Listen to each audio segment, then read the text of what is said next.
The huge green warrior Tars Tarkas came slowly toward me with his thin sword. I backed away. I did not want to fight him. I did not wish his death. He had been as kind to me as a green Martian can be. As I stood watching him, a rifle fired in the distance. Then another, and another. Tars Tarkas and his warriors were under attack from another tribe of green warriors. Within seconds, a terrible battle raged. As I watched, 3 of the attackers fell on Tars Tarkas. He killed one and was fighting with the other 2 when he slipped and fell. I ran to his aid, swinging my sword. He was on his feet. Shoulder to shoulder, we fought against the attackers. They finally withdrew after an hour of fierce fighting.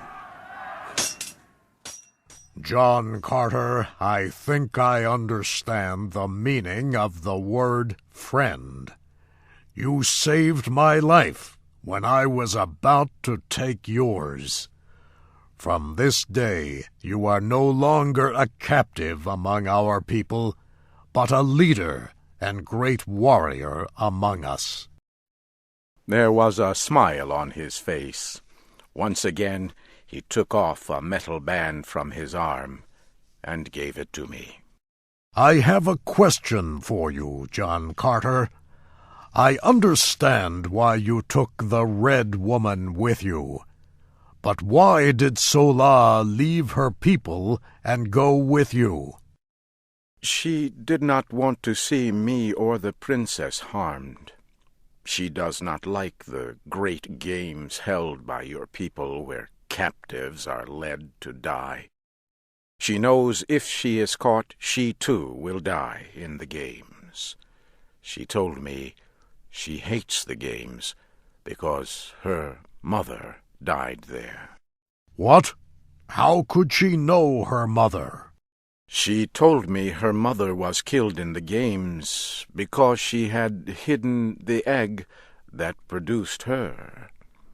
Her mother hid Sola among other children before she was captured.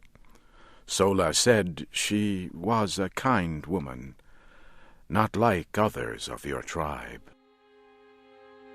Tars Tarkas grew angry as I was speaking, but I could see past his anger. I could see pain in his eyes. I immediately knew Sola's great secret. I have a question for you, Tars Tarkas. Did you know Sola's mother? Yes, and if I could have, I would have prevented her death. I know this story to be true. I have always known the woman who died in those games had a child. I never knew the child. I do now. Sola is also my child.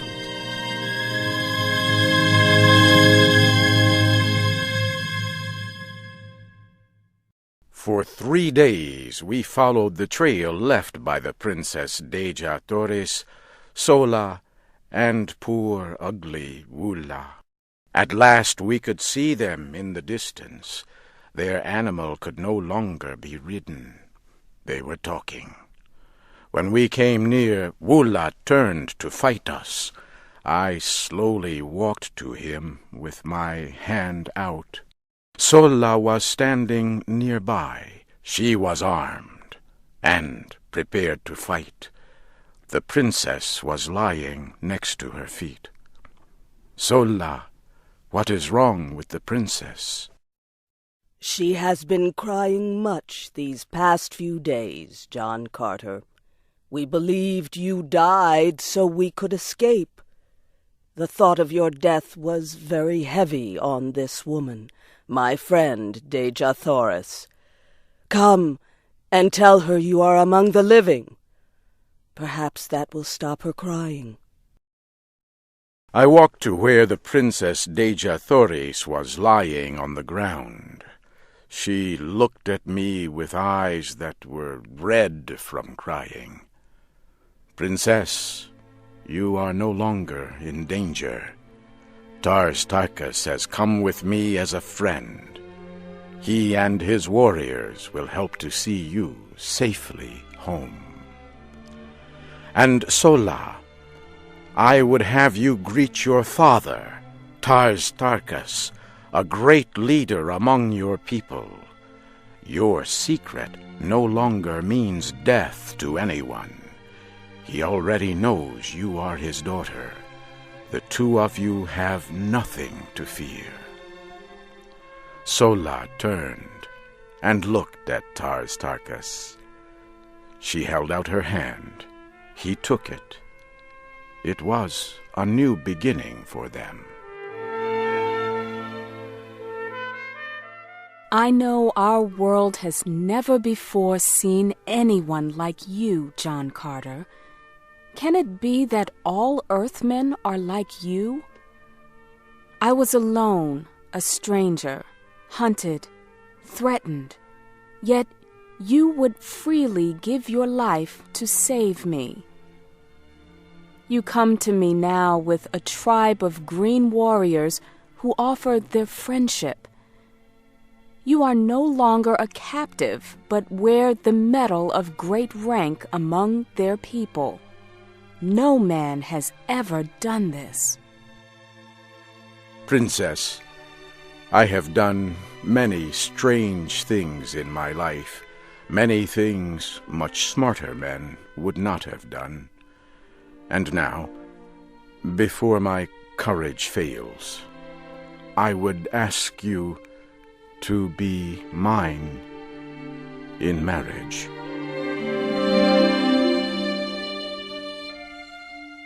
She smiled at me for a moment, and then her dark eyes flashed in the evening light.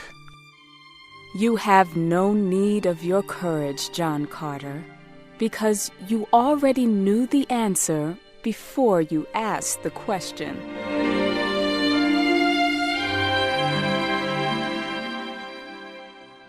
Several days later, we reached the city of Helium. At first, the red men of Helium thought we were an attacking army, but they soon saw their princess. We were greeted with great joy.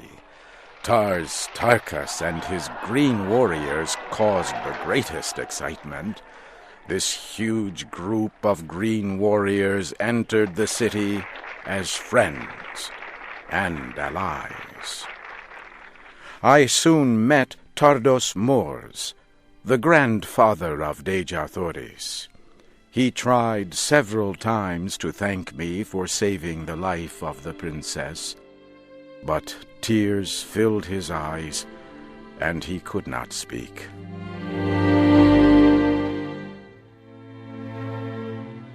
For 9 years I served in the government and fought in the armies of Helium as a prince of the royal family. It was a happy time.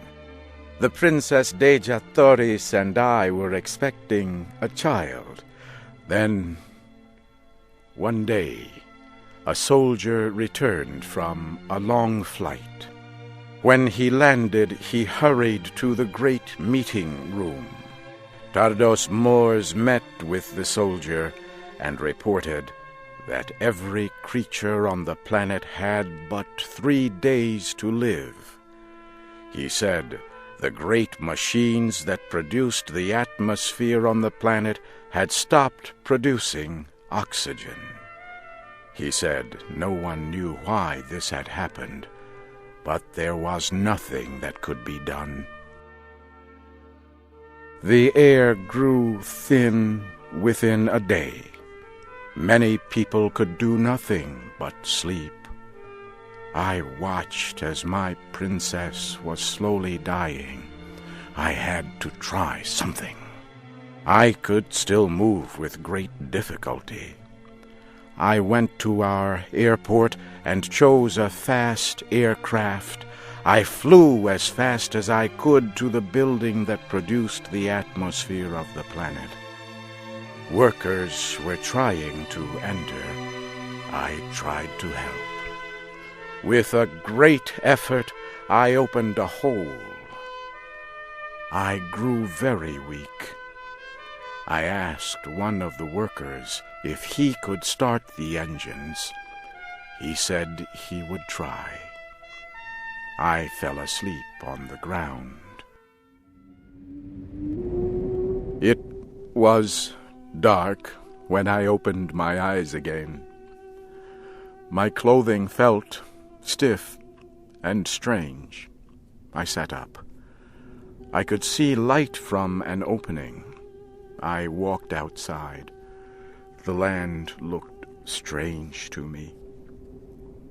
I looked up to the sky and saw the red planet Mars. I was once again on Earth in the desert of Arizona. I cried out with deep emotion. Did the worker reach the machines to renew the atmosphere? Did the air reach the people of that planet in time to save them? Was my Princess Deja Thoris alive, or did she lie cold in death?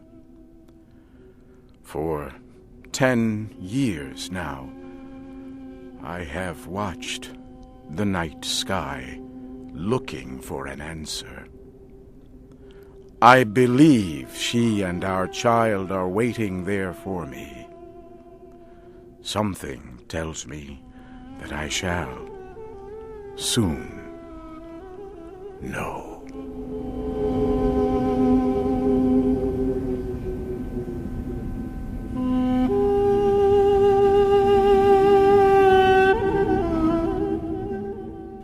You have been listening to the special English program, American Stories. Shep O'Neill was the voice of John Carter. Steve Ember was Tars Tarkas. Barbara Klein was Sola. And Gwen Newton was Princess Deja Thoris. This story was adapted for Special English by Paul Thompson. It was produced by Paul Thompson and Mario Ritter.